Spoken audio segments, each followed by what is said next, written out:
Dear friends, आज हम political science के जो नोट्स हैं उनको देखेंगे।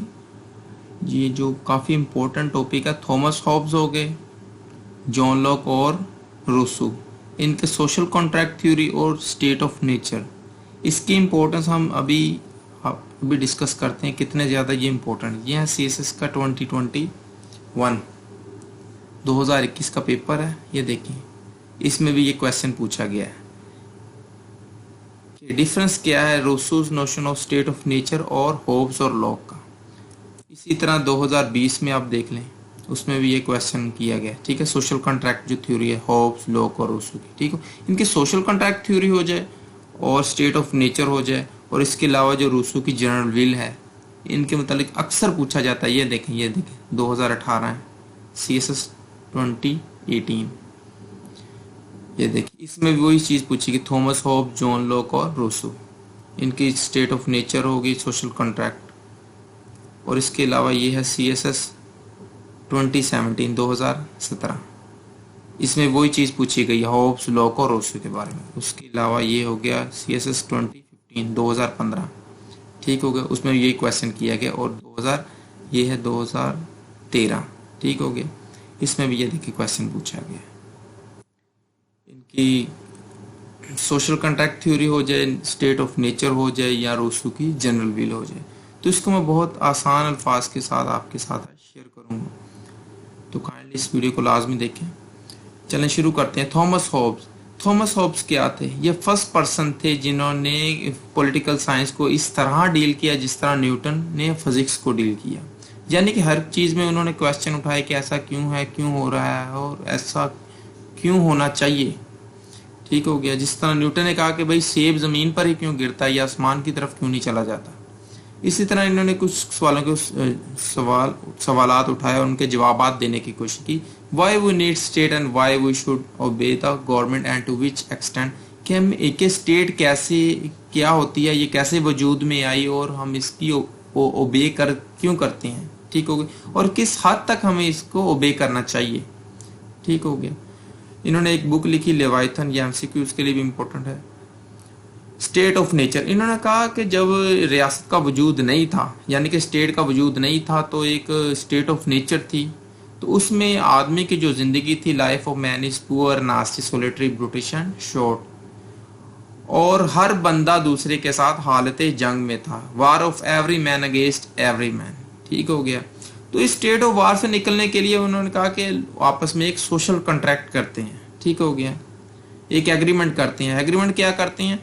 वो एक हुक्मरान को चुन लेते हैं, जिसको वो कह लें बादशाह कह लें, सॉवरन कह लें, और उसको हर एक हक अपना दे देते हैं कि भाई वो हमारे तमाम हुकूक का जामिन है और इनकी हिफाजत करेगा, सिवाय हर एक हक को इस्तेमाल भी कर सकता है सिवाय राइट टू लाइफ, यानी कि हमारी जो जिंदगी का हक वो हमसे नहीं छीन सकता, उसके अलावा हमारे तमाम हकूक को ले सकता है।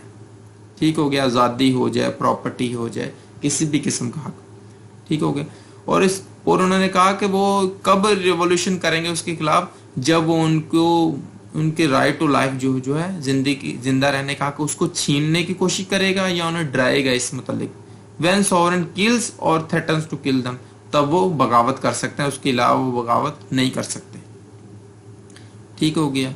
ये सिंपल सी चीज़ है। अगर किसी को फिर भी ना समझ लगे तो फिर मुझसे पूछ सकते। ये जॉन लॉक का, ये इनकी डेट ऑफ बर्थ है और डेथ है। और इसके अलावा पब्लिकेशन उनकी कौन से? 2 ट्रीटीज ऑफ गवर्नमेंट, ये बहुत ज़्यादा इनकी मशहूर है।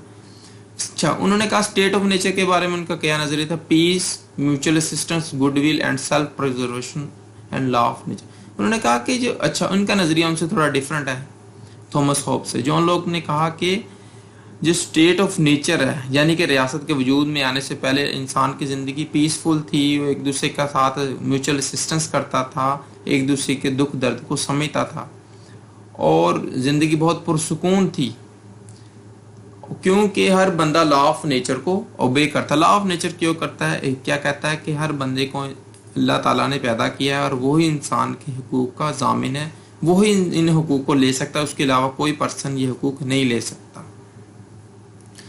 तो फिर स्टेट ऑफ वार कैसे शुरू हुई? स्टेट ऑफ वार ऐसे शुरू हुई क्योंकि हर बंदे ने लॉ ऑफ नेचर को अपनी मर्जी से इंटरप्रेट करना शुरू कर दिया। खुद ही वो मुंसिफ बन गया और खुद ही उसने अपनी मर्जी से उसको इंटरप्रेट करना, क्योंकि लॉ को इंटरप्रेट करते हैं जजेस। जब हर बंदा खुद जज बन गया तो इससे आपस में कह लें कि जंग का माहौल बन गया, लॉ स्टेट ऑफ वार शुरू हो गई हर पर्सन की। कह लें कि वो हर पर्सन को कह लें कि जो right of liberty, life and property वो सिक्योर नहीं रहा, क्योंकि जब हर बंदा मुंसिफ बन गया तो एक दूसरे के हक उसने खुद के ऊपर हलाल समझ लिए और उनको छीनना शुरू कर दिया। तो इस स्टेट ऑफ वार से निकलने के लिए उन्होंने क्या किया, उन्होंने एक सोशल कॉन्ट्रैक्ट किया, आपस में एक एग्रीमेंट किया। क्या एग्रीमेंट किया? उस एग्रीमेंट के तहत उन्होंने कहा कि हम एक रूल ऑफ मेजोरिटी लाएंगे, कि हम तमाम लोग मिलकर एक हुकूमत बनाते हैं। ठीक हो गया। यहाँ पर उन्होंने कहा कि रूल ऑफ मेजोरिटी, जिस तरह कह लगे डेमोक्रेसी है, इसलिए जॉन लॉक को फादर ऑफ लिबरलिज्म भी कहा जाता है। उन्होंने कहा कि लाइफ, लिबर्टी और प्रॉपर्टी को ये वाली जो हुकूमत है वो सिक्योर करेगी। और ये बगावत कब करेगी? जब ये हुकूमत इन लाइफ, लिबर्टी और प्रॉपर्टी के जो हुकूक हैं उनको सिक्योर करने में नाकाम रह जाएगी, तो तब लोग रेवोल्यूशन यानी इनकलाब ला सकते हैं, बगावत कर सकते हैं, और ये जो मौजूदा हुकूमत है इसको ख़त्म करके नई उस रिप्लेस कर रहे हैं इसको। अच्छा, उसके बाद ये थर्ड और लास्ट पर्सन है जीन जैकोस रूसो। ठीक है, ये इन्होंने कहा man is born free but everywhere he is in chains. ये इनके इंपॉर्टेंट कह लो कि कोटेशन है, आप इसको याद भी कर सकते हैं। He says first man who said that a piece of land belongs to him and others believe it put the foundation of society। आप इसको सोसाइटी की टर्म में भी यूज कर सकते हैं कि सोसाइटी का आगाज कब हुआ। आप इनका रेफरेंस दे सकते हैं कि फर्स्ट पर्सन जिसने कहा कि भाई ये ज़मीन का टुकड़ा ये मेरा है, और दूसरों ने भी इस चीज़ को यकीन कर लिया, इस चीज़ पर और मान लिया, तो तब वो कहते हैं कि सोसाइटी वजूद में आई। Thus, the arrival of private property put the foundation of society. Desire of property sowed the seeds of conflict and gradually the society became corrupt। ठीक हो गया। अच्छा, ये इनकी इम्पोर्टेंट बुक है डिस्कोर्स ऑन इनइक्वालिटी। अच्छा, ये तमाम जो फिलोसफर हैं इनकी काफ़ी बुक्स हैं, लेकिन जो इम्पोर्टेंट है और जो इसके मुतालिक है वो मैंने सिर्फ उन्हीं को लिखा और आपने इन्हीं को सिर्फ याद करना ज़्यादा। स्टेट ऑफ नेचर में वो कहते हैं आदमी के जो ब्लिस होता है isolated, peaceful, timid, mute and no worry of people. कि स्टेट ऑफ नेचर में आदमी पीसफुल भी होता है, लेकिन वो एक दूसरे के साथ इतना ज़्यादा सोशल नहीं होता। ठीक हो गया। अराइवल ऑफ प्राइवेट प्रॉपर्टी सोड द सीड्स ऑफ कन्फ्लिक्ट। कि जो प्राइवेट प्रॉपर्टी है जब ये आई तो कह लें कि स्टेट ऑफ वार शुरू हो गई। तो इस स्टेट ऑफ वार से निकलने के लिए वो आपस में एक सोशल कॉन्ट्रैक्ट करते हैं, यानी कि एक एग्रीमेंट करते हैं। अच्छा, वो एग्रीमेंट करते हैं कि rich people convince other to make a government. जो अमीर तबका है वो, क्योंकि उनको अपनी प्रॉपर्टी का ज़्यादा ख्याल होता है, उन्होंने उसको ज़्यादा सिक्योर करना होता है। ठीक हो गया। इस चीज़ में आपने इसी चीज़ को arrival of private property put the foundation of society. अच्छा, जिसने ज़्यादा प्रॉपर्टी बना ली, कह ले वो रिच पीपल हो गए। अच्छा, उन्होंने अपनी प्रॉपर्टी का, उनका असल हदफ अपनी प्रॉपर्टी को सिक्योर करना, तो वो दूसरों को कहते हैं कि भाई हम स्टेट ऑफ वार से निकलने के लिए आपस में एक एग्रीमेंट कर लेते हैं और हुकूमत बनाते हैं, और उससे क्या होगा कि हर बंदे की लाइफ सिक्योर हो जाएगी, प्रॉपर्टी सिक्योर हो जाएगी और लिबर्टी सिक्योर हो जाएगी। लेकिन इसमें क्योंकि उनका जो नज़रिया होता है अपनी प्रॉपर्टी को सिक्योर करना होता है, इसलिए कह लें कि गरीबों को उससे कोई भी फ़र्क नहीं पड़ता, उनकी स्टेट ऑफ वार वैसी जारी रहती है, बल्कि वो अपने असल हुकूक से भी हाथ धो बैठती हैं। और जो रिच पीपल है वो अपनी प्रॉपर्टी को सिक्योर कर लेते हैं और गरीब तबके के ऊपर हुक्मरानी करना शुरू कर देते हैं। अच्छा, उससे क्या होता है, फिर दोबारा स्टेट ऑफ वार शुरू हो जाती है। चले मैं इधर थोड़ा ऐड कर दूं,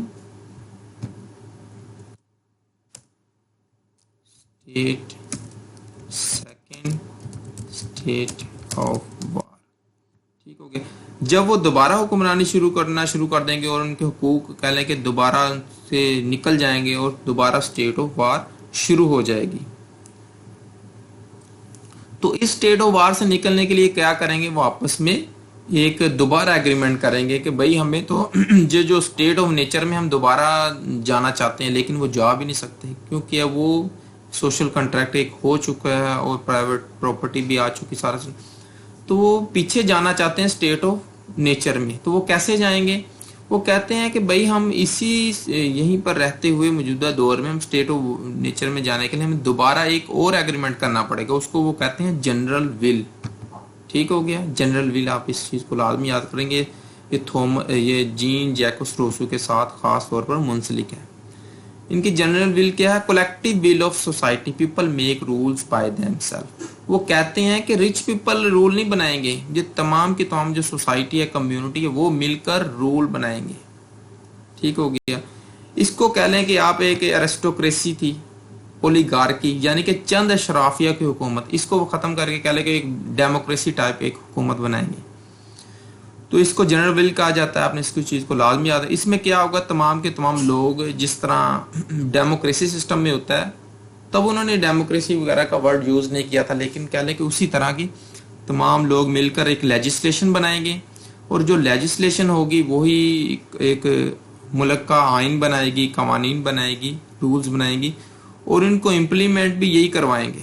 एग्जीक्यूशन तो आज़ाद होगी, सारा कुछ अदलिया भी आज़ाद होगी, लेकिन रूल्स कौन बनाएंगे? लोग बनाएंगे, क्योंकि वो खुद अपने कानून बनाएंगे तो खुद ही इसके ऊपर अमल करेंगे। इस तरह वो कह ले कि किसी के रूल्स को फॉलो नहीं करेंगे, बल्कि खुद की अपनी ही जनरल विल को फॉलो कर रहे होते हैं। ठीक हो गए। तो वो जो अपने जो हुकूक हैं जो उनको दे देते हैं, छोड़ देते हैं, जिस तरह लाइफ, लिबर्टी, प्रॉपर्टी, इस तरह के जो हुकूक हैं, वो कह लें कि वो अपनी मर्जी से ही उनके ऊपर रूल करते हैं। फॉर एग्जाम्पल, अगर कोई किसी किस्म का रूल बनाते हैं, कानून बनाते हैं, जिससे उनकी प्रॉपर्टी, लाइफ या लिबर्टी में थोड़ी चेंजिंग आती है, तो कह लें कि वो अपनी मर्जी से उनकी होती है। कोई एक ख़ास ग्रोह या ख़ास ग्रुप या रिच पीपल या कोई और तबका उनको ऊपर को कह लो कि नहीं बनाता, बल्कि वो खुद बनाते हैं। ठीक हो गया। इस तरह वो उनकी, इसको जनरल विल कहा जाता है। अच्छा, इसमें वो कहते हैं बगावत होने के कोई चांसेस नहीं है, क्योंकि वो जब चाहे अपने, क्योंकि बगावत तो तभी होती है ना जब कोई रूल चेंजिंग हो, तो वो खुद उसको चेंज कर लेंगे। कोई किसी भी किस्म के जो रूल हैं उनको ना ठीक लगे, तो इस तरह बगावत होने के भी चांसेस ख़त्म हो जाएंगे। तो काइंडली अगर आपको ये वीडियो अच्छी लगी, इसको लाइक करें, शेयर करें, दोस्तों के साथ भी शेयर करें। थैंक्स, अल्लाह हाफिज़।